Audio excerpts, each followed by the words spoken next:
नमस्कार दोस्तों, आप सभी का मेरे नए YouTube चैनल पर फिर से एक बार स्वागत है।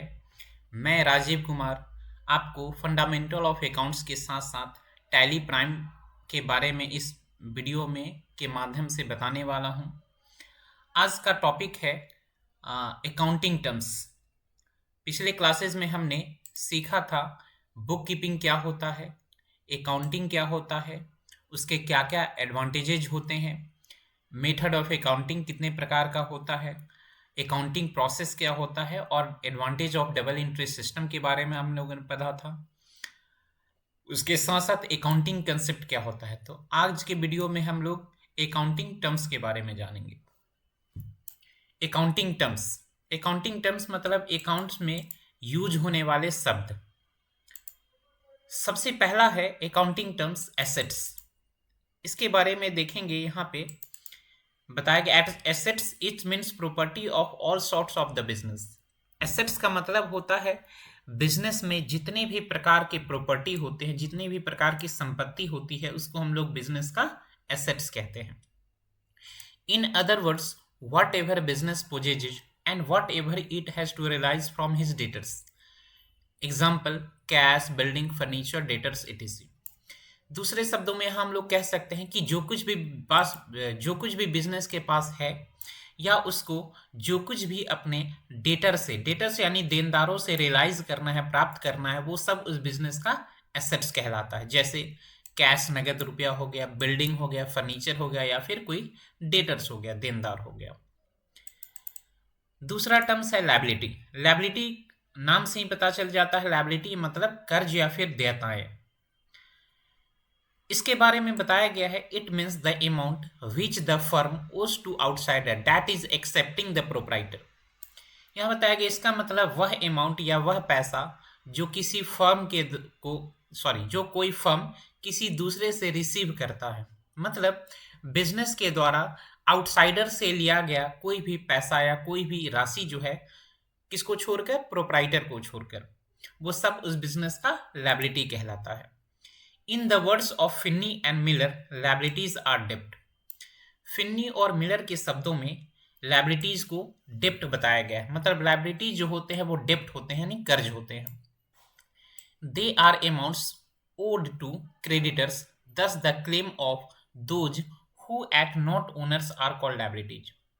इसका मतलब वह अमाउंट जो किसी क्रेडिटर्स यानी किसी लेनदार से लिया जाता है या फिर वैसा अमाउंट जिस पे ओनर्स का कोई क्लेम नहीं होता है, मतलब उस बिजनेस के मालिक का उस अमाउंट का कोई हिस्सेदारी नहीं होता है, वैसे अमाउंट्स को हम लोग बिजनेस में लायबिलिटीज कहते हैं। In simple terms, debts repayable to outsider by the business are known as liability. Simple terms में कह सकते हैं वैसा डेब्ट, वैसा कर्ज जो बिजनेस को, आउटसाइडर को फ्यूचर में रिपेबल होता है। रिपेबल मतलब उसको चुकाना पड़ता है, उसको हम लोग बिजनेस में लायबिलिटीज के बारे में जानते हैं। नेक्स्ट टर्म है कैपिटल। कैपिटल का हिंदी मीनिंग होता है पूंजी।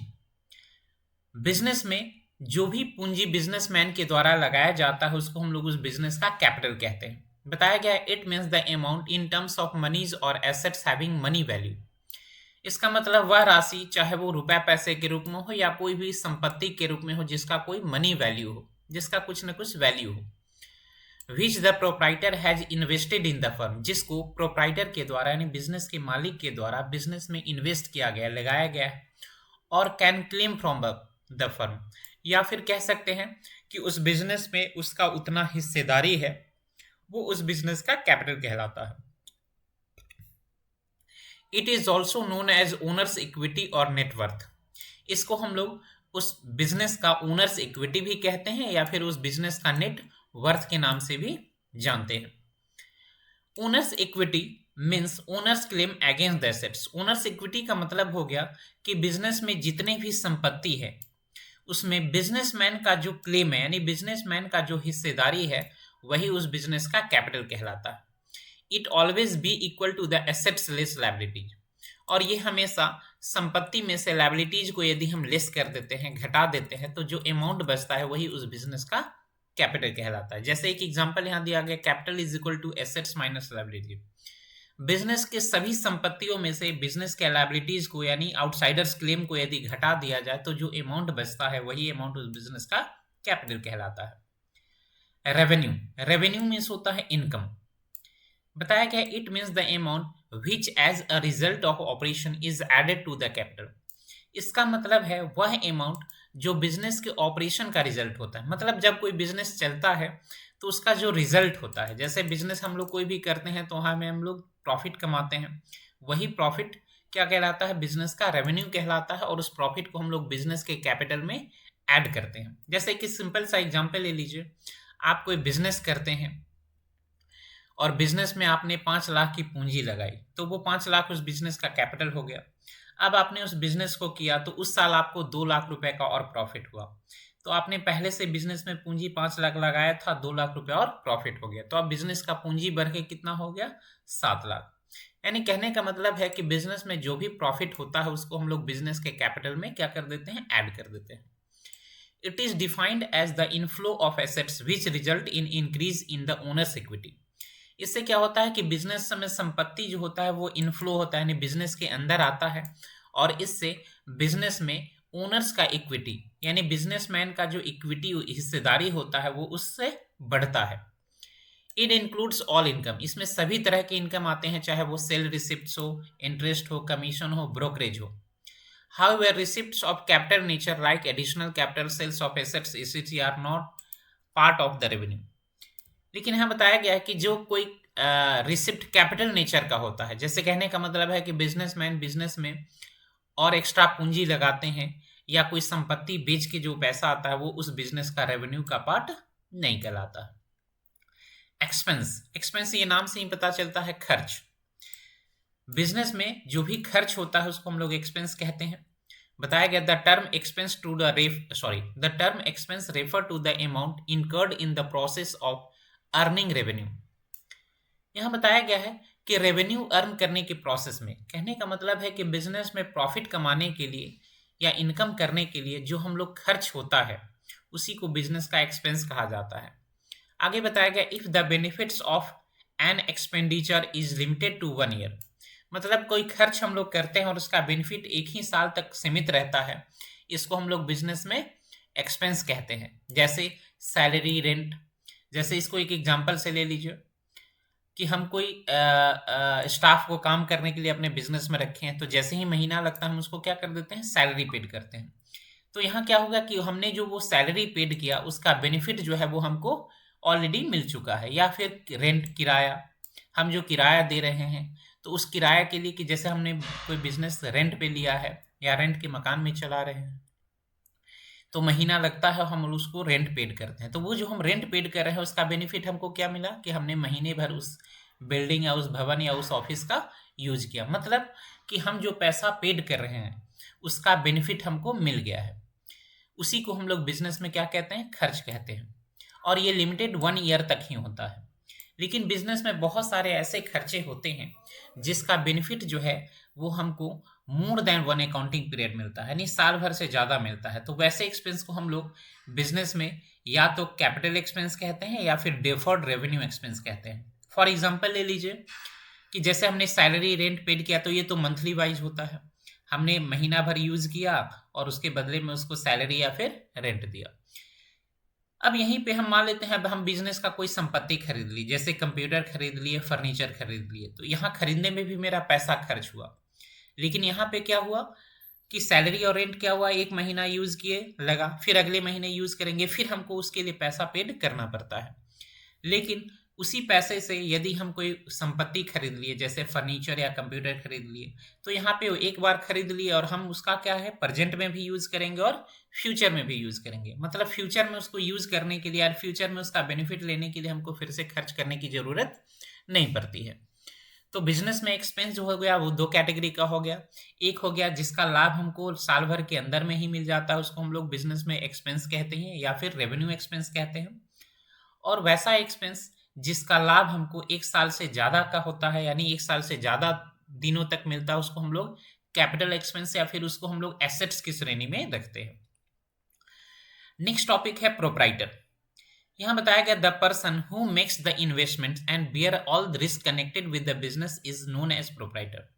प्रोप्राइटर का मतलब ही होता है बिजनेस का मालिक।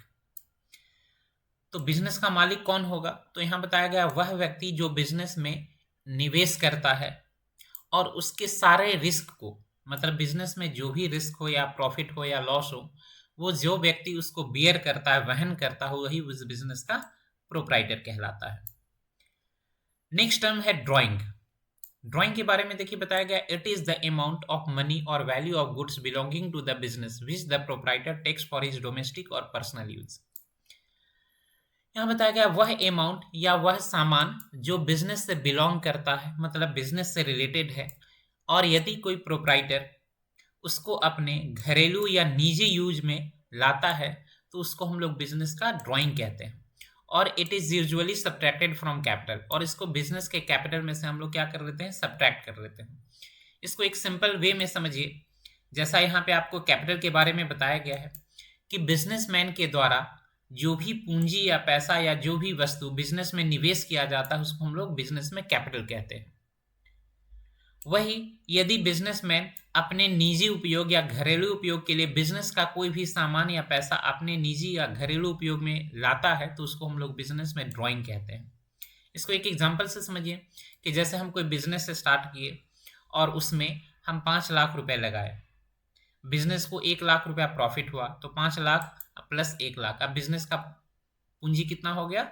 6 लाख हो गया। अब उसमें से मान लेते हैं हम 20,000 रुपया अपने घर खर्च के लिए निकाल लेते हैं, तो क्या होगा? उस पूंजी में से 20,000 रुपया क्या हो जाएगा? लेस हो जाएगा। तो उस जो 20,000 रुपया हम अपने निजी उपयोग या घरेलू उपयोग के लिए जो यूज करते हैं उसी को बिजनेस में ड्राइंग्स के नाम से जाना जाता है। नेक्स्ट टर्म है गुड्स। गुड्स का मतलब होता है सामान या कोई वस्तु। बताया गया है it is a general term use for the article in which the business deals.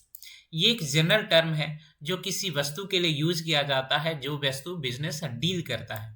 मतलब कोई बिजनेस जिस वस्तु का व्यापार करता है उस वस्तु को हम लोग बिजनेस में गुड्स के नाम से जानते हैं। That is only those article which are bought for resale for profit are known as goods.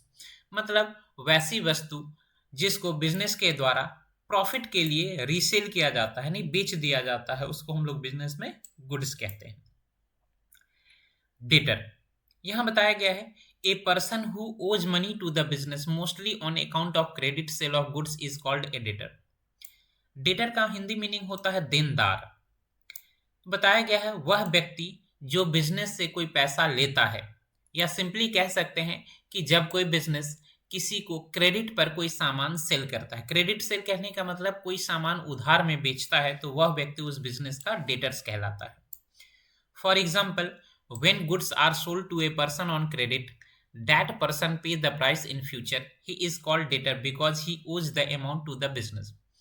यहाँ एग्जाम्पल में बताया गया है कि जब कोई बिजनेस किसी व्यक्ति को क्रेडिट पर सामान सेल करता है, मतलब उधार में कोई सामान बेचता है, जो व्यक्ति उसको फ्यूचर में उसके लिए प्राइस पे करता है, वह व्यक्ति उस बिजनेस का डेटर्स कहलाता है, क्योंकि वो उस बिजनेस का उतना अमाउंट का सामान या उतना अमाउंट रिसीव करता है। मतलब सिंपली कह सकते हैं कि आपके जितने भी कस्टमर हैं जिसको आप क्रेडिट पर उधार में सामान बेचते हैं, वो सब आपके बिजनेस का डेटर्स कहलाता है। क्रेडिटर्स, इसमें आपको बताया गया है a person to whom money is owing by the firm is called creditor. अब क्रेडिटर्स मतलब लेनदार होता है, इसके बारे में आपको बताया गया है a person to whom money is owing by the firm, मतलब वह व्यक्ति जिससे बिजनेस के द्वारा ही कोई पैसा या कोई राशि ली गई है वो उस बिजनेस का क्रेडिटर कहलाता है। For example, Madan is a creditor of the firm when goods are purchased on credit from him. Madan क्या होगा? उस फर्म या उस बिजनेस का क्रेडिटर कहलाता है जब कोई फर्म उससे कोई सामान क्रेडिट पर परचेज करता है। मतलब हम कोई बिजनेस करते हैं और किसी से कोई सामान हम क्रेडिट पर यानी उधार में खरीदते हैं, तो वह व्यक्ति जो होता है वो मेरे बिजनेस का क्रेडिटर्स कहलाता है। परचेज, परचेज मतलब होता है वही खरीदना, वही बताया गया buying of goods by the trader for selling them to his customer is known as purchase. मतलब किसी वस्तु की खरीदारी किसी ट्रेडर के द्वारा, किसी बिजनेस के द्वारा किया जाता है अपने कस्टमर को उसको बेचने के लिए, उसको हम लोग परचेज के नाम से जानते हैं। as the trade is buying and selling of commodities, purchase is main function of the trade। बताया गया जबकि चूंकि ट्रेड जो होता है, व्यापार जो होता है, उसमें हम लोग क्या करते हैं, किसी कमोडिटीज को सेल या फिर परचेज करते हैं। तो परचेज जो होता है वो ट्रेड का यानी व्यापार का एक मेन फंक्शन होता है, चाहे वो किसी गुड्स का परचेज हो या किसी सर्विसेज का परचेज हो। उसी तरह सेल, सेल मतलब बिक्री। बताया गया when the goods purchased are sold out, जब खरीदा हुआ सामान हम लोग बेच देते हैं, सोल्ड आउट कर देते हैं, उसी को सेल्स के नाम से जाना जाता है। Here the position and the ownership right over the goods are transfer to the buyer. यहाँ पे बताया गया है कि जहां पर उस वस्तु का राइट जो है, यानी उस वस्तु का अधिकार या ओनरशिप जो है, मालिकाना हक जो है, जब किसी बायर के ऊपर ट्रांसफर कर दिया जाता है, उसको ही हम लोग क्या कहते हैं, उस प्रोसेस को ही हम लोग सेल कहते हैं। उस प्रोसेस को ही हम लोग सेल कहते हैं। It is known as business turnover और सेल प्रोसीड्स।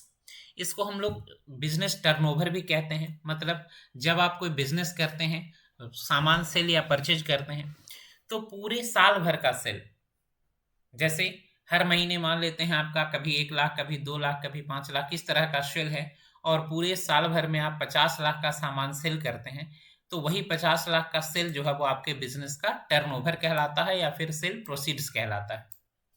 स्टॉक, स्टॉक का मतलब होता है आप जो सामान परचेज करके जहां पे स्टोर करते हैं, तो वो खरीदा हुआ सामान ही आपके बिजनेस का क्या कहलाता है, स्टॉक कहलाता है। बताया गया the goods purchased are for selling, जो गुड्स हम लोग खरीदते हैं वो सेलिंग के लिए होता है, बेचने के लिए होता है। If the goods are not sold out fully, यदि सामान पूरा नहीं बिक्री होता है, a part of the total goods purchased is kept with the trader until, sorry यहाँ मिस्टेक है, until it is sold out it is said to be a stock। यहाँ बताया गया है कि जब पूरा सामान हम बेच नहीं पाते हैं, उसका कुछ पार्ट्स रखा रहता है जो नहीं बिकता है, उसको हम लोग बिजनेस में स्टॉक के नाम से जानते हैं। If there is stock at the end of accounting year, और वही स्टॉक जब हमारे अकाउंटिंग पीरियड, मतलब अकाउंटिंग पीरियड बताया गया था आपको कि हमेशा अप्रैल से शुरू होता है और मार्च में खत्म होता है, मतलब एंड ऑफ, जब मार्च खत्म हो 31 मार्च को मेरे पास जो सामान स्टॉक में बचा रहता है, it is said to be closing stock, उसको हम लोग क्या कहते हैं, क्लोजिंग स्टॉक कहते हैं। This closing stock at the end of year and will be opening stock for the subsequent year, और वही क्लोजिंग स्टॉक अगले सब्सिक्वेंट ईयर में, मतलब आने वाले साल में जब हमारा बिजनेस का नया अकाउंटिंग ईयर शुरू होता है, तो उसी क्लोजिंग स्टॉक को हम लोग किस नाम से जानते हैं, ओपनिंग स्टॉक के नाम से जानते हैं। जैसे एक सिंपली एग्जांपल ले सकते हैं, जैसे आपको बताया गया 1 अप्रैल से बिजनेस शुरू होता है और 31 मार्च को खत्म होता है, तो मान लेते हैं 31 मार्च को मेरे पास 50,000 रुपए का सामान स्टॉक में पड़ा हुआ है, तो 31 मार्च के लिए वो क्लोजिंग स्टॉक कहलाएगा। फिर 1 अप्रैल से बिजनेस का नया साल शुरू होगा, तो वही क्लोजिंग स्टॉक जो 50,000 का सामान पड़ा हुआ था, नहीं बिका था, वही अब अगले साल के लिए ओपनिंग स्टॉक के नाम से जाना जाता है। ट्रांजैक्शन, ट्रांजैक्शन यानी लेन देन या सौदा। इसमें बताया गया है एनी एक्सचेंज ऑफ गुड्स और सर्विसेज फॉर कैश और on credit by the business with any other business और इंडिविजुअल। किसी भी वस्तु या सेवाओं का जो एक्सचेंज होता है, यानी लेन देन जो होता है, चाहे वो कैश हो या फिर क्रेडिट हो, मतलब नगद में हो या उधार में हो, जब कोई बिजनेस किसी दूसरे बिजनेस या व्यक्ति के साथ करता है, तो उसको हम लोग बिजनेस में ट्रांजैक्शन के नाम से जानते हैं।